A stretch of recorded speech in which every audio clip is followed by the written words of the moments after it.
Video like जरूर कर लीजिए और ऐसे वीडियो लगातार फ्री में पाने के लिए चैनल को तुरंत सब्सक्राइब कर लीजिए और बेल आइकन को जरूर टैप कर लीजिए ताकि आगे भी सारे वीडियो आपको मिलते रहे। यूट्यूब में फॉलो करते हैं तो प्लीज ये वाला फ्री टेलीग्राम चैनल जरूर ज्वाइन कर लीजिएगा। सारे नोटिफिकेशन सारे अपडेट यहीं पे आते हैं, ध्यान रखिए।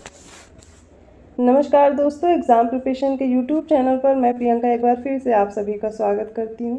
आज की क्लास में हम लोग इंडियन पॉलिटी के क्वेश्चंस कंटिन्यू करने वाले हैं। पिछली क्लास में हम लोगों ने कुछ क्वेश्चंस देखे थे, आज उनसे आगे के प्रश्नों को देखेंगे। इससे पहले इस रात को 9 बजे वाली क्लास में हम लोगों ने साइंस के 500 क्वेश्चन सॉल्व कर लिए हैं। ज्योग्राफी के सॉल्व हो चुके हैं, हिस्ट्री के भी, और पॉलिटी का पार्ट फर्स्ट हो चुका है। सेकेंड पार्ट स्टार्ट किया जिसमें टॉप 500 MCQs और सॉल्व करने वाले हैं। आई होप आपको ये क्लास पसंद आएगी। वीडियो को ध्यानपूर्वक पूरा देखिए। आपको इसकी PDF प्राप्त करनी है। अगर कोई कोर्स ज्वाइन करना है, चाहे आप UPPSC से रिलेटेड UPPCS की प्रिपरेशन कर रहे हैं, ROA ROD एग्ज़ाम देने वाले हैं, BEO की वैकेंसी आ रही है उसके लिए, या अदर कोई कम्पिटिटिव एग्ज़ाम है जिसमें भी GS के ये सब्जेक्ट्स पूछे जाते हैं, उन सभी की प्रिपरेशन के लिए आप कोर्स ज्वाइन कर सकते हैं। इसके लिए आप दिए गए नंबर्स पे कॉल या मैसेज करके इन्फॉर्मेशन ले सकते हैं। अदरवाइज़ आपको गूगल प्ले स्टोर से स्टडी फॉर सिविल सर्विसेज का ऐप डाउनलोड करना है और कोर्सेज की जानकारी वहाँ पर दी गई है। आप जिस भी कोर्स को परचेज करना चाहते हैं पूरी इन्फॉर्मेशन देखते हुए, आपको डेमो भी दिया गया उसमें, उसको देखते हुए ज्ञान सर कूपन कोड है अप्लाई करेंगे, 20% का तुरंत डिस्काउंट मिल जाएगा। इसमें आप देखेंगे फुल स्टडी मटेरियल दिया जा रहा है जो आपके सिलेक्शन के लिए इंपॉर्टेंट है। वीडियो रिकॉर्डेड क्लासेस हैं, PDF नोट्स है, डेली प्रैक्टिस कराई जाती, पेड क्विज है, टेस्ट सीरीज है जो आपके लेटेस्ट ट्रेंड और पैटर्न को फॉलो करती है। आपके सिलेक्शन के लिए इंपॉर्टेंट पैटर्न को देखते हुए ही ये कोर्स डिज़ाइन किया गया है। जिस भी कोर्स को परचेज करेंगे कूपन कोड अप्लाई करना मत भूलिएगा, ज्ञान सर का 20% का आपको तुरंत डिस्काउंट मिल जाएगा। सिलेक्शन के लिए जितना भी मटेरियल इंपॉर्टेंट होता है वो सब दिया गया है कोर्स में। आप बिना देर के स्टडी फॉर सिविल सर्विसेज को फॉलो कर सकते हैं क्योंकि यहाँ पर सिलेक्शन सबसे ज़्यादा दिए जाते हैं। बिना पेड कोर्स ज्वाइन किए भी आप प्रिपरेशन कर सकते हैं। उसके लिए आपको यूट्यूब चैनल फॉलो करना है। स्टडी फॉर सिविल सर्विसेज का प्लेलिस्ट बनाई गई है, आप जिस भी कोर्स की प्रिपरेशन कर रहे हैं वो प्लेलिस्ट फॉलो कर सकते हैं और आसानी से सिलेक्शन ले सकते हैं। चलिए बिना देर के आज की क्लास स्टार्ट करते हैं। आज के सेट का पहला प्रश्न है, निम्नलिखित में से गलत विकल्प का चयन करें। ऑप्शन ए है आर्टिकल 40 दिया गया है ग्राम पंचायतों के संगठन से। ऑप्शन बी आर्टिकल 44 दिया गया है नागरिकों के लिए समान नागरिक संहिता। ऑप्शन सी आर्टिकल 48 जिसमें दिया गया कृषि और पशुपालन का संगठन। ऑप्शन डी आर्टिकल 51 में कार्यपालिका से न्यायपालिका का पृथक्करण दिया गया है। इनमें से बताना है कौन सा ऑप्शन आपको इनकरेक्ट दिया गया है। इसका राइट आंसर हो जाएगा ऑप्शन डी। आर्टिकल 51 में अंतर्राष्ट्रीय संबंधों के बारे में दिया गया है, जबकि कार्यपालिका से न्यायपालिका का जो पृथक्करण है वो आर्टिकल 50 में है, इसलिए ऑप्शन डी राइट होगा। अगला प्रश्न है, निम्नलिखित में से गलत विकल्प का चयन करें। पहला है जापानी संविधान से विधि द्वारा स्थापित प्रक्रिया ली गई है। ऑप्शन बी है आयरिश के संविधान से संसद के दोनों सदनों की संयुक्त बैठक। ऑप्शन सी अमेरिकी संविधान से न्यायपालिका की स्वतंत्रता। और ऑप्शन डी ब्रिटिश संविधान से मंत्रिमंडल प्रणाली ली गई है। बताना है कौन सा एक गलत विकल्प है और उसी को चयन करना है। इसका राइट आंसर हो जाएगा ऑप्शन बी। आयरिश संविधान से दिया गया संसद के दोनों सदनों की संयुक्त बैठक, जबकि यह ऑस्ट्रेलिया के संविधान से लिया गया है संसद के दोनों सदनों की संयुक्त बैठक। ठीक है। 443 क्वेश्चन है, निम्नलिखित में से सही विकल्प का चयन करें। ये पंचायती राज व्यवस्था से संबंधित है। ऑप्शन ए बलवंत राय मेहता समिति ने कहा त्रिस्तरीय पद्धति के बारे में। ऑप्शन बी अशोक मेहता समिति में प्रतिनिधित्व की पद्धति में सुधार की बात की गई। ऑप्शन सी LM सिंघवी समिति द्वारा द्विस्तरीय पद्धति की बात की गई। और ऑप्शन डी है GVK राव समिति में स्थानीय सुशासन पद्धति की बात की गई। इनमें से कौन सा है एक विकल्प जो सही दिया गया है ये बताना है, बाकी 3 इनकरेक्ट हैं। इसका राइट आंसर हो जाएगा ऑप्शन ए। बलवंत राय मेहता समिति ने त्रिस्तरीय पद्धति के बारे में बोला था। इन्होंने अपनी सिफारिश की थी जिसमें त्रिस्तरीय पद्धति को अपनाने की बात की थी। ऑप्शन ए करेक्ट है। अगला प्रश्न है, निम्नलिखित में से गलत विकल्प का चयन करना है। पहला स्टेटमेंट है बलवंत राय मेहता को भारत में पंचायती राज व्यवस्था का वास्तुकार कहा जाता है।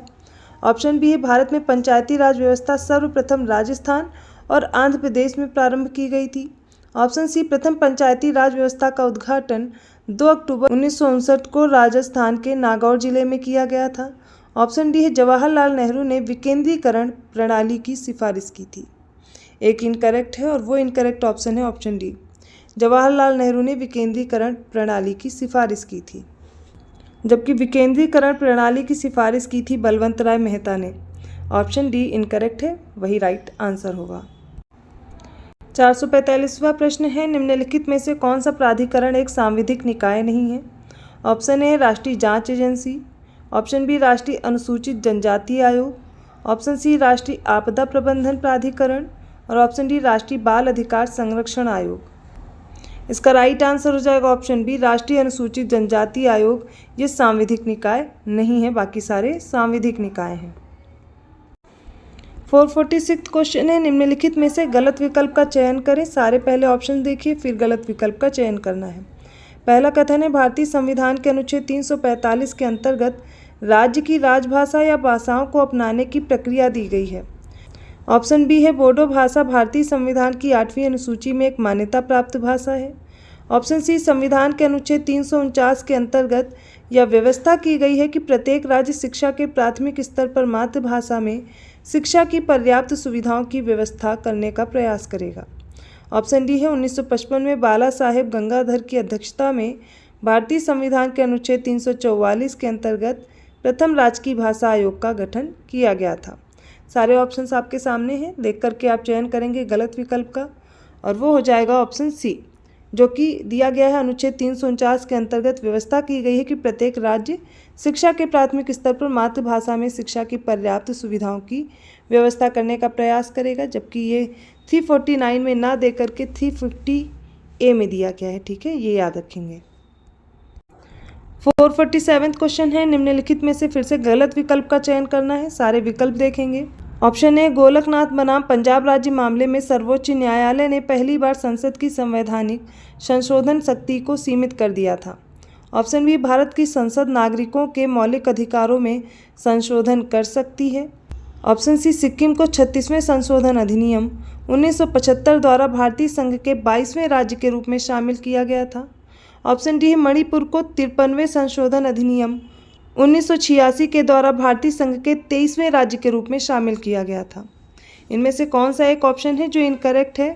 और वो हो जाएगा ऑप्शन डी, मणिपुर को 53वें संशोधन अधिनियम 1986 के द्वारा भारतीय संघ के 23वें राज्य के रूप में शामिल किया गया था, जबकि 1971 में होता है 27वां संशोधन अधिनियम, जिसके द्वारा मणिपुर को भारतीय संघ में 23वें राज्य के रूप में शामिल किया गया था।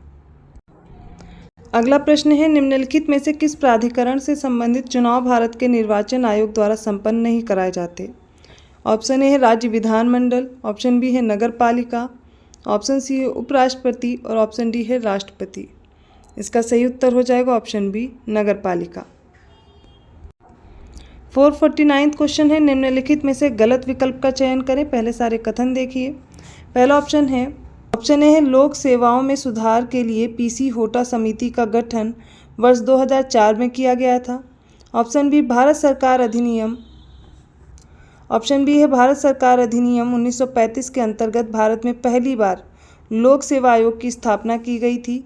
ऑप्शन सी है, उत्तर प्रदेश लोक सेवा आयोग के व्यय राज्य की संचित निधि पर भारित होते हैं। ऑप्शन डी, उत्तर प्रदेश के राज्य लोक सेवा आयोग के कार्यों का विस्तार उत्तर प्रदेश विधानमंडल द्वारा किया जा सकता है। इसमें जो गलत विकल्प दिया गया है वो हो जाएगा ऑप्शन बी, जो कि दिया गया भारत सरकार अधिनियम 1935 के अंतर्गत भारत में पहली बार लोक सेवा आयोग की स्थापना की गई थी, जबकि पहली बार लोक सेवा आयोग की जो स्थापना है वो 1919 का जो भारत शासन अधिनियम आता है, जबकि पहली बार लोक सेवा आयोग का जो गठन है ये होता है 1919 का भारत सरकार अधिनियम जो आता है उसके द्वारा। अगला प्रश्न देख लेते हैं। गलत विकल्प का चयन करना है। सारे विकल्प देखिए।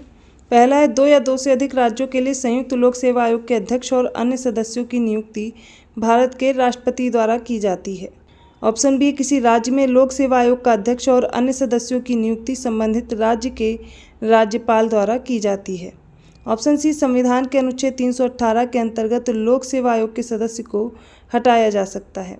ऑप्शन डी है, राज्य लोक सेवा आयोग के अध्यक्ष तथा अन्य किसी सदस्य को उच्चतम न्यायालय की जांच के पश्चात राष्ट्रपति द्वारा हटाया जा सकता है।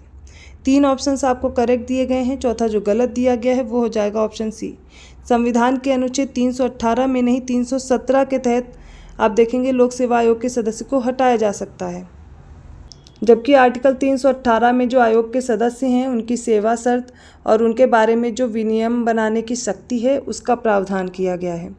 ऑप्शन सी राइट है। 451 क्वेश्चन है, निम्नलिखित में से गलत विकल्प का चयन करें।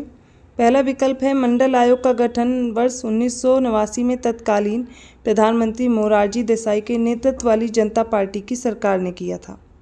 ऑप्शन बी, मंडल आयोग ने अपनी जो रिपोर्ट है वो 31 दिसंबर 1980 को राष्ट्रपति को सौंपी थी। ऑप्शन सी है, मंडल आयोग का गठन संविधान के अनुच्छेद 343 के तहत किया गया है। और ऑप्शन डी है, मंडल आयोग के अध्यक्ष बिंदेश्वरी प्रसाद मंडल थे। एक विकल्प है जो गलत दिया गया है और वो गलत विकल्प है ऑप्शन सी। मंडल आयोग का गठन आर्टिकल 340 के तहत किया गया है, 340 के तहत, ना कि 343 के तहत। ऑप्शन सी करेक्ट होगा। अगला प्रश्न देख लेते हैं, गलत विकल्प का चयन करना है। सारे विकल्प देखिए। पहला है 1966 में मोरारजी देसाई की अध्यक्षता में प्रशासनिक सुधार आयोग का गठन किया गया था। ऑप्शन बी, संसद में पहला लोकपाल विधेयक वर्ष 1966 में चौथी लोकसभा के दौरान पेश किया गया था। ऑप्शन सी है, लोकपाल और लोकायुक्त अधिनियम 2013 के प्रावधानों के अंतर्गत लोकपाल संस्था का गठन मार्च 2019 में किया गया था। ऑप्शन डी, लोकपाल संस्था में एक अध्यक्ष और 8 सदस्यों का प्रावधान किया गया है। एक विकल्प है जो गलत दिया गया है और सही उत्तर हो जाएगा ऑप्शन बी। संसद में जो पहला लोकपाल विधेयक है वो वर्ष 1968 में चौथी लोकसभा अवधि में पेश किया गया था। संसद में पहला लोकपाल विधेयक वर्ष 1968 में चौथी लोकसभा के दौरान पेश किया गया था और उस समय प्रधानमंत्री थी इंदिरा गांधी। इनके कार्यकाल में पेश किया गया था। ऑप्शन बी रॉन्ग है, इसीलिए यही सही उत्तर होगा। 453 क्वेश्चन है, निम्नलिखित में से गलत विकल्प का चयन करें। पहला कथन है, लोकायुक्त संस्था स्थापित करने वाला मध्य प्रदेश पहला राज्य है। ऑप्शन बी, उत्तर प्रदेश के लोक आयुक्त अपनी रिपोर्ट राज्यपाल को सौंपते हैं। ऑप्शन सी, उत्तर प्रदेश के लोकायुक्त की पद धारण अवधि वर्तमान में 8 वर्ष है। और ऑप्शन डी, उत्तराखंड वर्ष 2011 में लोकायुक्त विधेयक पारित करने वाला पहला भारतीय राज्य है।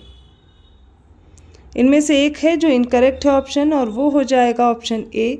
लोकायुक्त संस्था स्थापित करने वाला पहला राज्य है महाराष्ट्र, ना कि मध्य प्रदेश है। 1971 में लोकायुक्त की स्थापना यहाँ पर की जाती है। अगला प्रश्न देखिए, मानवाधिकार संरक्षण संशोधन अधिनियम 2019 के माध्यम से 1993 के अधिनियम में संशोधन करके मानवाधिकार आयोग के अध्यक्ष और सदस्यों का कार्यकाल 5 वर्ष से घटाकर कितने वर्ष किया गया, या फिर 70 वर्ष की आयु जो भी पहले हो कर दिया गया है। ऑप्शन ए है 4 वर्ष, ऑप्शन बी है 3 वर्ष, ऑप्शन सी है 2 वर्ष और ऑप्शन डी है 1 वर्ष। इसका सही उत्तर हो जाएगा ऑप्शन बी, 3 वर्ष किया गया है। 455 क्वेश्चन है, निम्नलिखित में से गलत विकल्प चयन करें। सारे विकल्प देखिए। पहला ऑप्शन है, भारत में नीति आयोग की स्थापना 1 जनवरी 2015 को केंद्रीय मंत्रिपरिषद द्वारा पारित एक विशिष्ट प्रस्ताव के द्वारा की गई है। ऑप्शन बी, योजना आयोग की स्थापना 15 मार्च 1950 को केंद्रीय मंत्रिपरिषद द्वारा पारित एक विशिष्ट प्रस्ताव के द्वारा की गई है। ऑप्शन सी, प्रधानमंत्री नीति आयोग का पदेन अध्यक्ष होता है। और ऑप्शन डी, डी बसु ने वित्त आयोग और योजना आयोग के परस्पर विलय का प्रस्ताव दिया था। एक ऑप्शन है गलत है, वो हो जाएगा ऑप्शन डी, डी बसु ने वित्त आयोग और योजना आयोग के परस्पर विलय का प्रस्ताव दिया था।